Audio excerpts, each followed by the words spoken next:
Գյուրջան Կասկադ, հասանելի բնակարաններ 65 ամիս մարման ժամկետով։ Հիմնարկում ինչ է իրականում տեղի ունեցել Նուբարաշեն քրեակատարողական հիմնարկում թեմայով։ Ներկայացնեմ մեր բանախոսներին Ժաննա Ալեքսանյան, իրավապաշտպան, լրագրողներ հանուն մարդու իրավունքների հասարակական կազմակերպության նախագահ,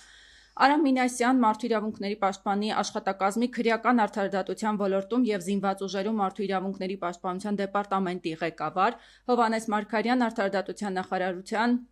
քրեակատարողական ծառայության սոցիալական, հոգեբանական եւ իրավական աշխատանքների բաժնի պետի տեղակալ եւ Սոնա Խաժոյան, քրեակատարողական ծառայության կենտրոնական մարմնի օպերատիվ վարչության ծառայող։ Բարև ձեզ հարգելի բանախոսներ, շնորհակալ եմ հրավերն ընդունելու համար։ Եվ այսպես Նուբարաշեն քրեակատարողական հիմնարկում ցմահ դատապարտյալների ջարդ է կազմակերպվել, այս մասին ապրիլի 3-ին հենց այսպիսի գրառմամբ, Facebook-յան գրառմամբ ահազանգել էիք դուք, Տիկին Ալեքսանյան, քննարկումը սկսենք ձեզանից, կխնդրեմ ներկայացնեք մասնավորապես ինչ տեղեկություններ եք ստացել, ինչ է իրականում տեղի ունեցել քրեակատարողական հիմնարկում, խնդրեմ։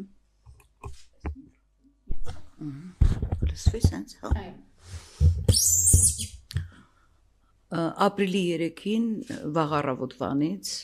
ես տարբեր ահազանգեր ստացա, այսինքն մի քանի ահազանգ եմ ստացել հարազատներից եւ ի վերջո մի դատապարտյալից, որի հետ խոսելիս ես ոռնոց էի լսում։ Դա մի սարսափելի վիճակ էր։ Ես անմիջապես զանգահարել եմ քրեակատարողական ծառայություն հասարակայնության հետ կապերի բաժին եւ հարցրել եմ ինչա կատարվում 5-րդ հարկում Նուբարաշենի։ Դա Նուբարաշեն ես շատ եմ եղել ցմահ դատապարտյալների մոտ 5-րդ հարկում 98 թվականին եմ առաջի անգամ գնացել։ Եվ հիմա ես համեմատություններս է թվի, որ մի սարսափելի վիճակ էր այն ժամանակ։ Դրանից հետո ես զանգել եմ ՄԻՊ գրասենյակ եւ ասել եմ, որ սենց վիճակ է այնտեղ։ Մանրամասն տեղեկություններ եմ ստացել եւ ես անմիջապես գրառում եմ արել, որովհետեւ դա արտառոց իրավիճակ է, երբ անպաշտպան մարդկանց մտնում են այդ սպեցնազ կոչվածը 30-40 հոգով, ես հիմա ձեզ կնկարագրեմ, թե խոշտանգումը ներողություն, ինչպիսին է եղել, երբ գետնին տապալելով, նախ խցերը ավիրել են, ամեն ինչ թափել շպրտել են սնունդը, հագուստեղենը եւ այլն, եւ գետնին են գցում ուրեմն դատապարտյալին, կանգնում են վրան ու սկսում են դուբինկաներով ծեծել, ասենք այդ կոտրվածքների մասին տեղեկությունները, դա այդ հարվածները, ինչի համար հարցնում էին բոլոր դատապարտյալները, ինչի համար են դա անում, ուղղակի այդպես են ուզում, այդպես են։ Ես 16 թվականին էր նման մի բան պատահել, էլի Նուբարաշենում, այն ժամանակ էլի օմբուդսմենի գրասենյակը արձագանքեց, իդեպ շնորհակալ եմ օմբուդսմենի գրասենյակին, Տիկին Մանասյանին, արագ արձագանքման համար,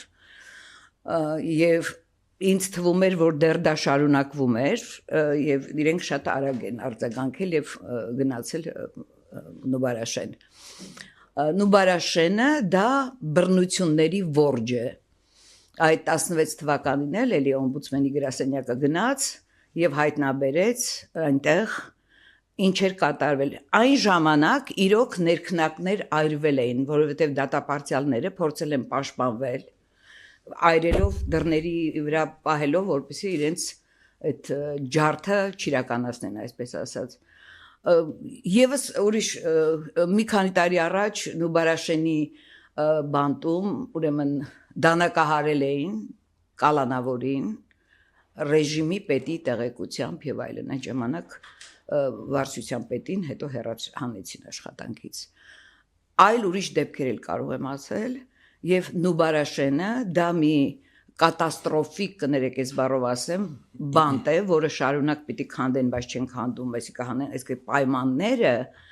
իրավիճակը այդ բանտում, այդ մարդիկ ոնց են այնտեղ։ Եվ ես այս դեպքում ես տարիներ շարունակ ցմահ դատապարտյալների խնդիրներով եմ զբաղվում։ Դա գիտեն բոլոր նախարարները։ Ես միշտ հանդիպում էի նախարարների հետ։ Օրինակ Գրիգոր Մինասյանի ժամանակ փոխնախարար Բալյանի հետ այսպիսի դեպքեր իհարկե չի արձանագրվել, բայց երբ խնդիրներ էր լինում իմ այցելությունից հետո, ես գնում էի, աշխատում ենք այդ խնդիրները լուծել եւ ոչ թե հրապարակել։ Հասկանում եք, իսկ խոշտանգումը,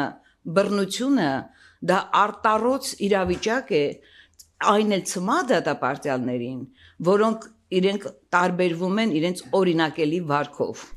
Կին Ալեքսանյան,